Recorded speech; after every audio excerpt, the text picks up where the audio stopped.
Well, look, as far as the broader, big picture, long-term implications and what it really portends for the dollar, because I've thought the dollar's days as the primary reserve currency were numbered anyway. But this simply highlights the risks that other countries take by basically relying on the US dollar and turning over the global financial system to the US and just kind of allowing the dollar to sit at the top of this system, which gives tremendous power to the United States, not only in that Americans get to live well beyond their means.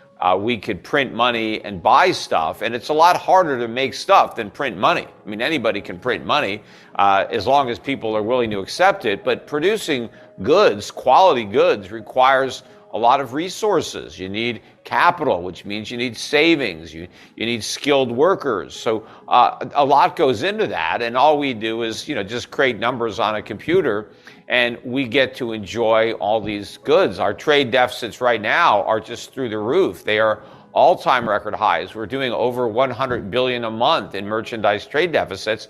None of this would be possible but for the dollar's reserve currency status. But right now, you have a situation where Russia is being punished. Whether they deserve to be punished or not is a completely different argument. I'm not trying to defend what Putin is doing. I'm just pointing out that if you're another country, or you're China, for example, and you're looking at the way Russia is being punished, and you're thinking, I don't want to be in that situation. I don't want to be vulnerable. I don't want to tie a noose around my neck and throw the other end to the U.S. and hope they don't yank it. So China's probably thinking, we need to get rid of a lot of these U.S. dollars. We need to hurry up and get away from this system, get away from all of these transactions that are in U.S. dollars, so we're not dependent on that ability to access these networks. And the Chinese are sitting on trillions of dollars in reserves, a lot of it invested in U.S. treasuries. I mean, what if the U.S. government decides that it doesn't like something that China's doing, and we're not going to pay you, we're going to default on the treasuries that you own, or we're going to freeze your assets. So I think this is just going to accelerate the movement out of the dollar, which is going to bring forward the huge problem. Jerome Powell mentioned the other day at his hearings in front of Congress, somebody asked him, what would it mean for the U.S. if the dollar was no longer the world reserve currency? And his response was, well, you'd barely notice the difference, which shows you how little he understands the benefits that are derived to the United States from enjoying that privilege, and how dramatically our standard of living would collapse if that privilege were to be withdrawn. They should have done the opposite. They should have recognized a contraction in economic activity required a contraction in money supply, so that prices would be stable, and so that we wouldn't encourage people to consume more while they were producing less. We needed people who were less productive to reduce their consumption. We needed to sacrifice in order to win a war against a virus, the way we've sacrificed in the past to win other wars.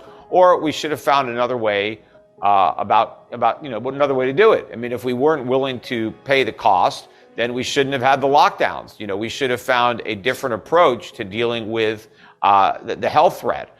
But if we wanted to do it the way we did, if we wanted to send everybody home and have nobody go to work and nobody produce, then we had to accept the fact that a severe recession was going to accompany that, and not try to have our cake and eat it too, and say, hey, nobody's going to work, we're all going to stay home, but we're not going to have a recession because we're going to print all this money and let everybody go and spend it. That was the worst possible combination of policies, and I was very critical of it when it happened, and now we're just seeing the beginning of the results. This isn't the end. We're going to see much bigger increases in consumer prices in 2022 than we saw in 2021, and we're going to see probably even bigger increases in 2023. I mean, this is the tip of an iceberg. Well, prices are going up. I've been saying this for years. We've been underinvesting, and the politicians have been trying to push us into this green direction prematurely. I mean, you have to let the free market dictate the type of energy that you're going to use. And if you're trying to force uneconomical forms of energy on the public, there are going to be ramifications. Now, certainly in the long run, humanity is not going to exist on fossil fuels forever, right? At some point, we won't use them at all. But I don't know when that point is. But I know that we're nowhere near it now. I know that the science and technology hasn't advanced to the point that we can move away from it. But at one point, all of our fuel was coming from whales, right? How would we get oil? We were harpooning whales, right? So, but we got oil and natural gas. We didn't have to do that anymore. So that was a big positive. I think most people don't want to go back to the days of whaling to try to get light.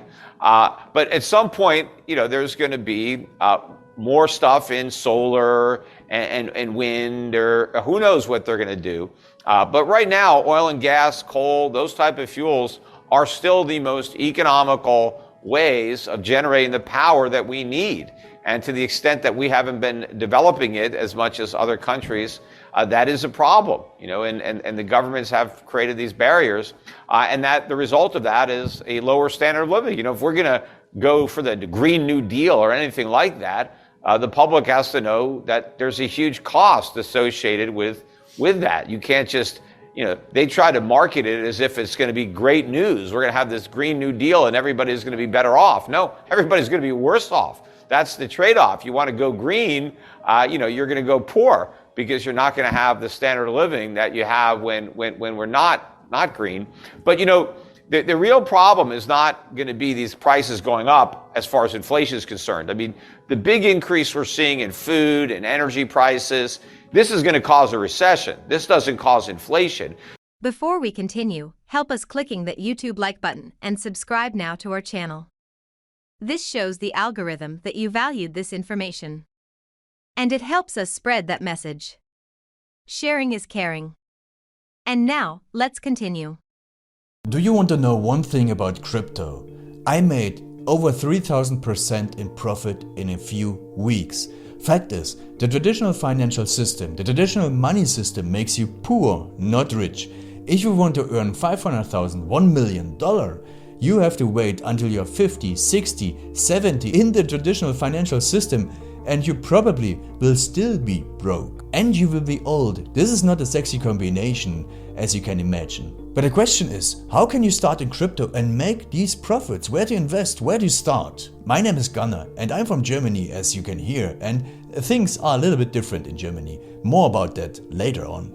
Fact is, there are lots of different cryptocurrencies. It's a gigantic universe where beginners and professionals get easily lost. But there is light at the end of the tunnel. There are 7 key steps you need to follow to become successful in this market. You have to know them, and if you fail one of them, it's literally impossible to succeed in this market. Just an example, one of the key points is your exchange, and one of the biggest are, for example, Binance and Coinbase.